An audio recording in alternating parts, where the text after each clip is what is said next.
Welcome back to Third Spacing, the podcast, where we explore important topics on the peripheries of clinical medicine in Singapore. I'm your host, Ann Hui.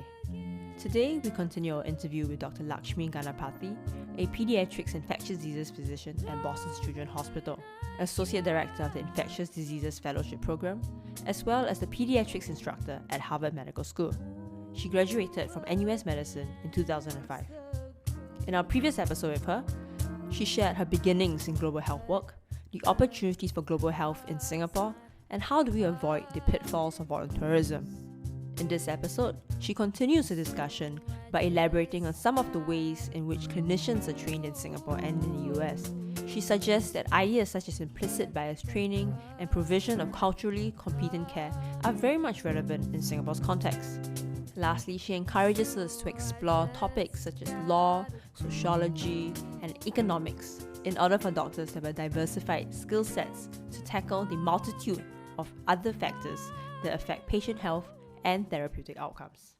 So this is something which I grapple a lot with, which is how do you kind of balance that need? Like, I feel like I become a bit hysterical when I do this kind of work. Like, I want to give it my all and spend all my time doing on it. But on the other hand, I would say, like, even up to today, there isn't a huge community of people who are interested in the intersection of medicine and public health.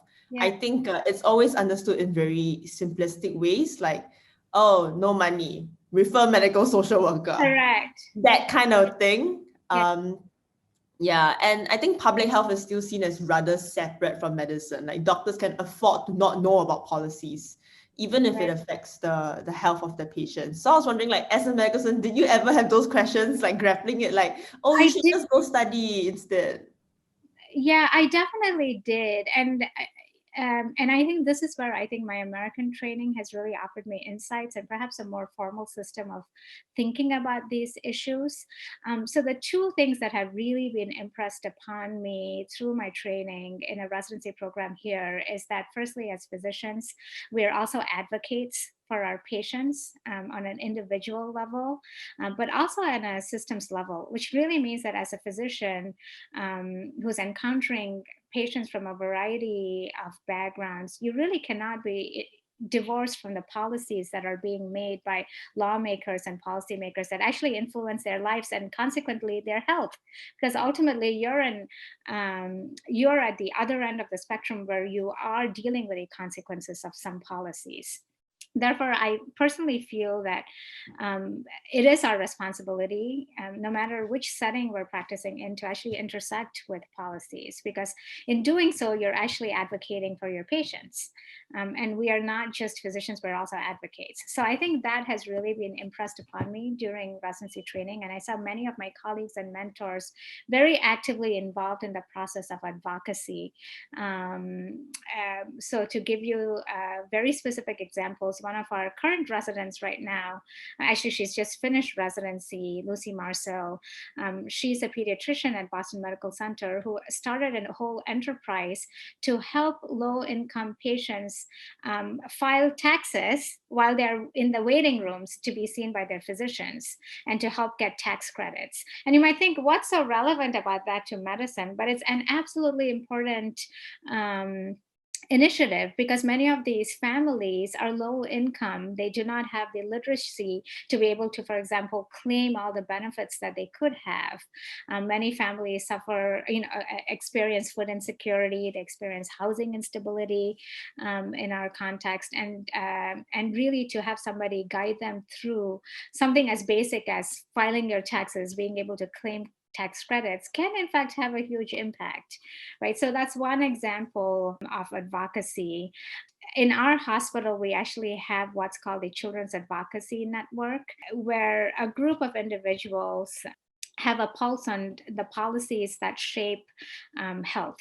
So routinely, many physicians, as well as administrators from the hospital, go to the parliament here to testify about how policies are impacting our patients. So one recent testimony that I was able to provide was on why undocumented immigrants in Massachusetts should be given the right to have a driver's license. And very many of us wrote in letters and testified to lawmakers about the impact that not having a driver's license has on patients being able to come to appointments from cities that are not close to the hospital, for example, and that this really does affect, compliance. And many of these patients have complex health issues. One of my colleagues, in fact, drove a patient herself to his clinic appointments because he had acquired tuberculosis in an immigrant detention camp, and in fact had tuberculosis of the heart and needed prolonged treatment, but didn't have a driver's license and couldn't drive. And so she offered that testimony. But I think to see my colleagues be involved in so many advocacy efforts, and using our expertise to inform some of those efforts, I think is the way to really integrate that, is one example. I think I can give you that. The other thing I've seen many of my colleagues do, and something that I'm starting to do more increasingly, is actually to write op-eds, such that issues can really be expressed to lay people to garner support for some of your work or some of your research. So one recent op-ed that was published in the New England Journal of Medicine that I wrote was about a specific immigration policy affecting some of my chronically ill patients, and in fact, terminally ill patients. So under the Trump administration, there was a policy change to medical deferred action. So a group of children and families in the US who are immigrants are being given the status so that because of their chronic illness, they can continue to live in the US and receive these life-saving treatments. Now, many of these kids have cancer. One of our patients has cystic fibrosis, and I treated a lung transplant recipient who was in fact dying, and this policy allowed her father to stay in the US for her last days. But suddenly, out of the blue, they decided to end that entire status, which meant that our patients essentially were told, tomorrow you have to leave the country. And these are chronically ill patients and seriously ill patients. And so colleagues and myself essentially came together and wrote an op-ed. I gave an interview about that, and many of us routinely write in the popular press. We write perspective pieces to educate our fellow physicians about these issues in various journals. And I think that's another way where I've learned to really use my expertise to educate fellow physicians and healthcare professionals, but also the larger public. And it's something that I'm trying to get better at. But I think these are some ways to actually strategically intersect some of your interests and expertise with the issues that you care about. And I think because I'm an academic, I've realized also that you can do academia and literally have your knowledge impact a small group of people, or just have 5 people read your journal article, if at all they ever read it. But then I think we as academics also need to do a better job of pushing the issues out into the larger public to make them aware. They're actually, the other thing that I wish I had had more training in medical school is actually writing. And it's something that I'm trying to take courses in. So there are actually former journalists who offer these courses in writing perspective pieces or op-eds, and how to communicate some of your work so that it reaches a larger audience. And I think I really would like to do a little bit more of that formal training, or even a short course on how to write better.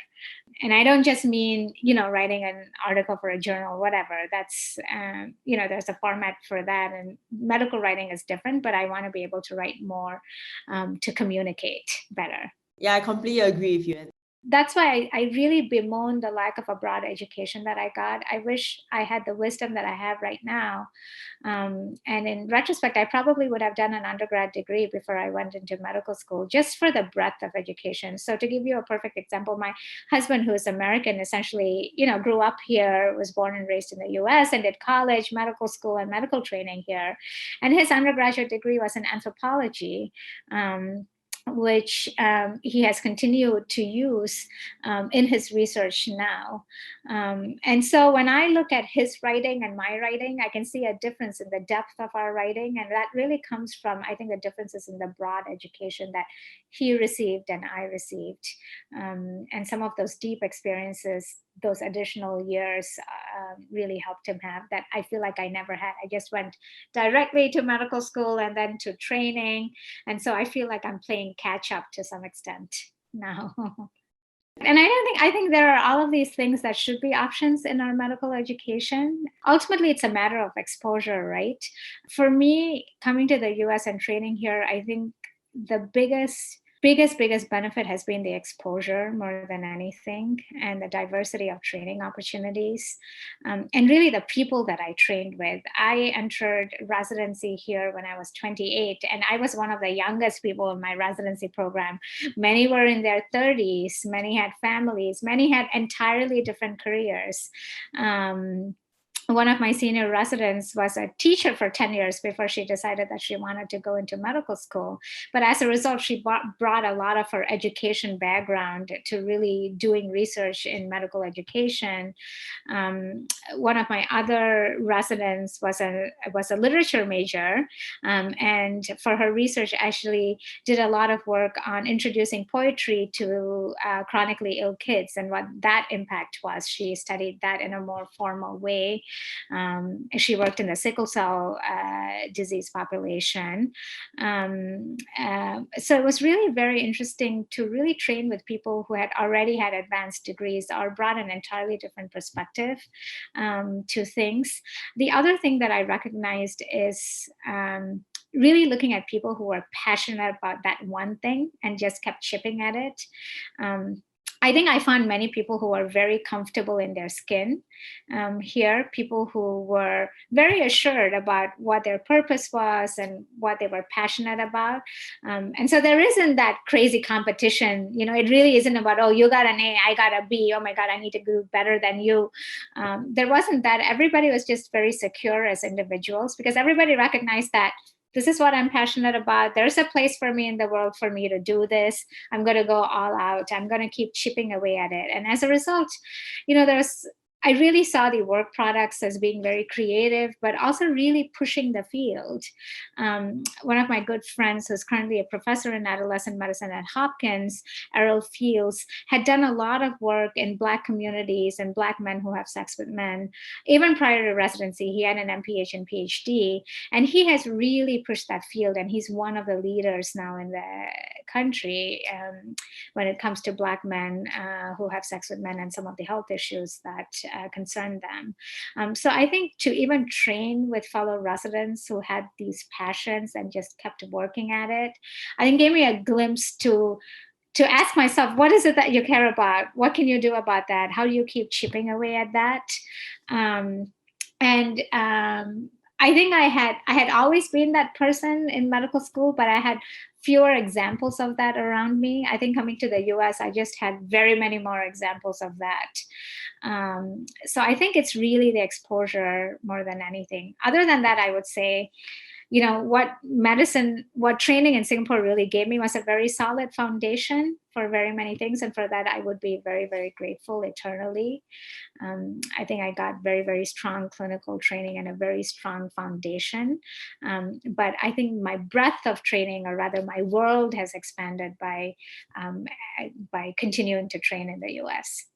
Yeah, actually, I was wondering, so I felt like after I came back from that year, I wanted to push a lot of the activities which I was interested in a lot harder than I even did before. Yeah. I mean, before I left, I did this thing called the Medicine and Literature Club.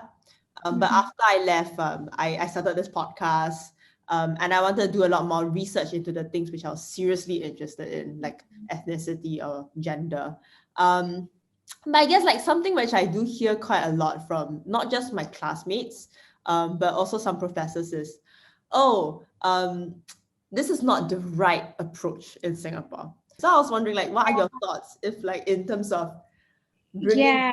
culture here in Singapore? Yeah, to be very honest, I think that's outdated thinking, because there are very many commonalities in medicine and medical training that actually transcend boundaries. So I'm going to talk about two issues, because I realize it's not anything that I reflected upon during my training, but I realized was definitely very, very relevant to the local context. One was training in implicit bias. And I cannot tell you the number of times where I was guilty of implicit bias as a medical student, as well as a junior physician in Singapore. Now, looking back, I realized that that's how I was operating, from a place of implicit bias. Yet, I had never heard of that term or even received formal training in that until I moved here. And I realized that, hey, implicit bias was something that I was guilty of even in Singapore. So to say that it is a Western concept or that this training is not applicable to Singapore is certainly not true. I think I certainly had implicit bias when approaching certain types of patients. For example, suboptimally compliant patients. I had certain biases. Or for example, how I viewed patients of a particular race. I'm going to be open about that, because I realized that I had not reflected on that in my training, because I did not even recognize that it was something that I needed to reflect upon. It was never part of my training formally. So I think concepts like that are really universal. The other thing is really training to provide culturally competent care. And you wonder, why is that relevant? The truth is, it is relevant because we are a multiracial society. We keep talking about how that is one of our strengths, is that Singapore is a multiracial society. And yet, how do we understand culturally competent care? It's not anything that I was ever introduced to. And I realized I struggled a lot as a medical student and as a junior doctor when it came to getting informed consent from that elderly Hokkien speaking lady that I had to go get informed consent from in the middle of the night without an interpreter. I realized I was not giving culturally competent care. Neither did I have the resources. We have never had a system of formal interpreters in our public institutions or our hospitals. We just grab whoever is available. And yet, I realized many of my therapeutic encounters, now I was not gifted like some physicians in Singapore speak 10 languages. I'm certainly not gifted that way. But yet, I was certainly not lesser in my desire to offer a fully therapeutic encounter to my patients. And yet I felt ill-equipped to do that. And neither did I ever recognize the importance of doing that. And you recognize that it's actually important. For example, language barriers are a huge reason why patients do not do certain things or suboptimally are not compliant. So I think that was the other thing that strikes to me as actually universal. Cultural competency is universal regardless of which culture you're in. Culture is a common term. And so I think we really have to challenge. So those are two areas I can specifically talk about that I think would be very relevant to the Singaporean context. It just hasn't made it to our mainstream thought yet. And therefore, I think we need to introduce these ideas so that more people can reflect on it and recognize that it's not a Western concept. It's not a completely unrelatable concept. Yeah, I think you should totally share your example of, implicit bias in terms of, if you read a particular patient vignette about an alcoholic in Singapore, what are the immediate thoughts that this, if you didn't know the race or age of the patient, you might be naturally inclined to think that this has to be an Indian middle-aged man, right? But yet, we don't question, why are we forming this? Where are we getting these ideas from, right? And we've not been taught to approach our patients that way. The other thing that I feel like I did a little less of, but do more of now, is really collaborative family-centered care. I mean, I do pediatrics, right? And so the concept of really working with families, understanding what their goals of care are, and doing family-centered rounds, for example, where parents are also active participants of your rounds. It's not a concept that I ever had. And yet I realized that, I spent very little time, like rounds were just always rushed every time I was on service because you had so many patients in Singapore. And a part of that time, I've been thinking about a little bit more about how it's actually a concept that would be very relevant to Singapore as well. It may be new to families as it was here, but that doesn't mean that families may not appreciate the opportunity to be a part of the medical team, right? So I really think we need to really question some of these things that we label as being foreign concepts of Western values or ideals. There are many things in medicine that are common. Medical humanism is relevant no matter where you live or where you practice. I have to wonder if anyone is listening, any educators are listening, because certainly this cannot be, I think there needs to be a quorum of medical students who say we want these experiences, right? But just because there isn't that interest among medical students, sometimes you're not interested because you just don't know it even exists, right? You just don't have the exposure. So ultimately, I think the onus is on educators to really explore some of the areas that you and I have talked about. Yeah, thanks so much for saying all that. I think we found the perfect person to talk about such issues here in Singapore. Yeah, I think, not just the example of the Indian alcoholic. There's so many other examples that I could. I haven't heard this phrase personally. There was a thing called Indianitis, or Indian people were faking their pain in order to. Correct. Yeah. Was that something you heard as well? Well, there's a lot of, this is especially true of migrant workers who come to the ED, right? Where there's sense that, they keep saying pain, and they're really just faking their pain. And I think we really need to challenge that, right? About how different cultures experience and express pain. And is that an expression of other determinants of health that we actually never uncover, right? We do not know about what their employment situation is, for example, or are they under distress in their current work life, working in their current work circumstances, or are there other circumstances in their life that is pressing, that is manifesting as pain? None of us ever explore that because you do not have the time to explore that. You don't have the time to sit and talk to your patient when you have to quickly just move. And second is, it's not even in our consciousness to actually explore these things. And like you said, we just say refer to social worker if there is some sort of a social issue. You don't ever recognize that as a physician, you too have to be very heavily involved in some of those aspects in order to have a successful therapeutic outcome, right? So it isn't just a social worker's job. Your job isn't done by just referring to social workers. And so I think that's something that just wasn't as much in my consciousness, number one.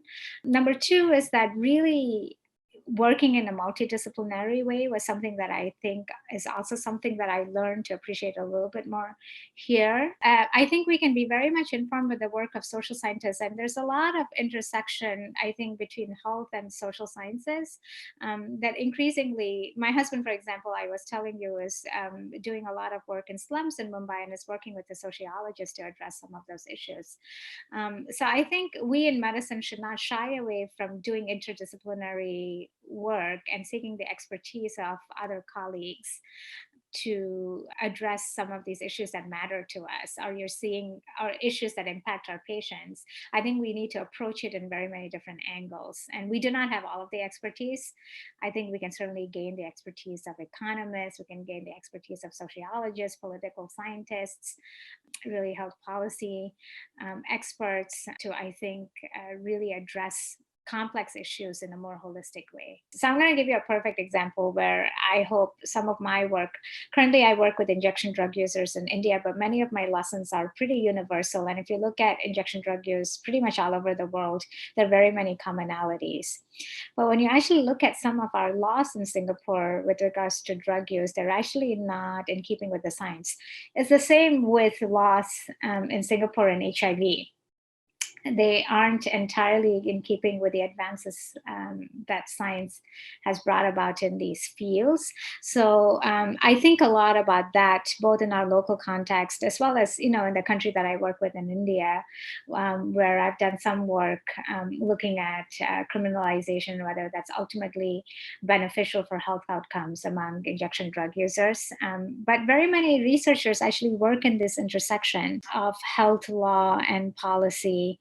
Even as a resident, I really had ownership for my patients and had to organize all of these multidisciplinary meetings. So one of the patients that actually I'm still in touch with, that I took care of as a first-year resident, was this young child who was born to an intellectually challenged mother. And she was so challenged that even she couldn't make her own health decisions. And at some point, it became very obvious that it was getting increasingly challenging for her to take care of her baby. In the early stages, she was very concrete. She could do tasks like mixing formula. But when it came to engaging with her child or fostering development in the child, it was very, very challenging. And so even though there was a system of multiple nurses visiting the home, they often found that the child was sitting in the crib, not really interacting with his mother. Sometimes he just hadn't been bathed for days. So it became for the child's benefit, it became imperative for us to essentially put him under the custody of the state and ultimately find him a better living environment with continued involvement of his mother. But I, as a resident, was responsible for making some of these decisions, talking to the state agencies, organizing these family meetings, and ultimately doing what was right for the child. And I think that degree of ownership was something that I really only had after coming to the US. I realized in my training that it was the consultant's job, and the consultant sort of made the decisions. Whereas here, as a resident, my consultant or my attending actually guided me through these decisions, that she was always there as a backup. But ultimately, the patient was mine.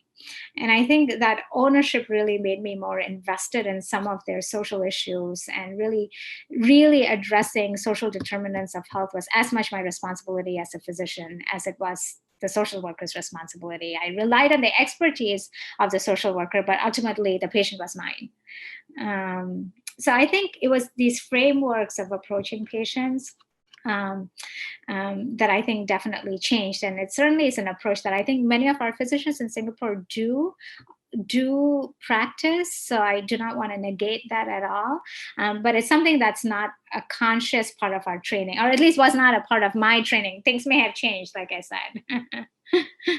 I haven't started being a houseman or a MO yet, but I don't think it's part of my training as well in medical school as of now.